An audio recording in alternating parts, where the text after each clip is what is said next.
there's a young man who's a construction worker, and he's working on the construction of a masjid, of a big grand mosque.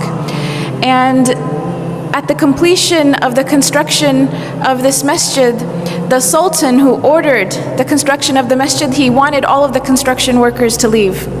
And the reason is because his daughter had asked him, this is the princess, the sultan's daughter, she made a special request that after the construction of this big, beautiful, grand masjid is finished, she wanted to be the first one to go into that masjid and pray 2 rak'ahs in the musalla with no one else there. So this was the request of the princess. So as the masjid is finished, the construction workers leave, and this one construction worker, he was falling behind. He was late, and he didn't realize that everyone else had already left, and they had allowed the princess into the masjid to go pray. So as he's leaving, he catches a glimpse of the princess inside the musalla of the masjid praying 2 rak'ahs of nafl. And the scene was just so incredible to him. It was such an amazing scene. And he basically just fell in love with the princess. It was just a very beautiful image to him, and he fell in love with her. And it became more than that. He became infatuated with her. So when he came home, he told his mother about what had happened, and he said, you have to go to the sultan and ask for the princess's hand in marriage. And the mother said, I can't do that. You're a construction worker. No one's like, the sultan's not going to have his daughter marry you. But this construction worker became infatuated. He couldn't work. He couldn't think. He couldn't eat. He couldn't sleep. He was just in a miserable state. And the mother, out of fearing for her son and his well-being, she realized that if she doesn't do something, he may die because he's refusing food and water at this point. So she goes to the palace and she asks to speak to the sultan, and the guards, they turn her away, and she insists and she says, my son is going to die, I have to talk to the sultan. So finally they let her talk to the sultan, and she mentions the story to the sultan, and the sultan asks that she come back with the construction worker. So they come back together, and he tells the construction worker, after everyone leaves the masjid at nighttime, after Isha prayer, you have to come and pray qiyam in this masjid for 40 nights.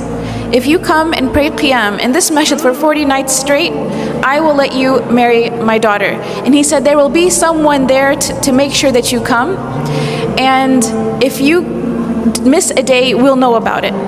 So in 40 days, if you fulfill your end of the bargain, I will let you consider my daughter for marriage. So the construction worker is excited. This is a chance at life. So he goes the first day and he prays qiyam in the masjid after everyone leaves. And he goes the second day and the third. And after a few weeks, he notices that he's getting better. He's eating again, he's drinking again, he cares about life again. And eventually he starts to really, really enjoy coming to the masjid and praying qiyam when everyone else has left. To such an extent that he starts to pray to Allah, that Allah never takes away these beautiful moments that he has with him, alone in solitude, praying to him in the night. So 40 days pass, 50 days pass, 60 days pass, 70 days pass, and eventually the sultan asks to see the construction worker. And he says, how come you didn't come see me? You fulfilled your end of the bargain. You prayed all 40 nights. We saw that you prayed. How come you didn't come and see me? And the construction worker turns to the sultan and he says, before I saw your daughter, my heart was empty. And the first thing of beauty that my heart was exposed to was your daughter. And that's why it grabbed onto that experience. But then after I started praying in the masjid for 40 nights, my heart witnessed a beauty that was much greater than her. My heart witnessed a beauty that it has never felt before. And he tells the sultan, he goes on to say, thank you so much for offering me your daughter to consider, but I am happy where I am and I am in no need of her. And he goes on his way. And he doesn't marry the princess because he had found a love and a beauty and a happiness that was much greater than just seeing the princess that one time.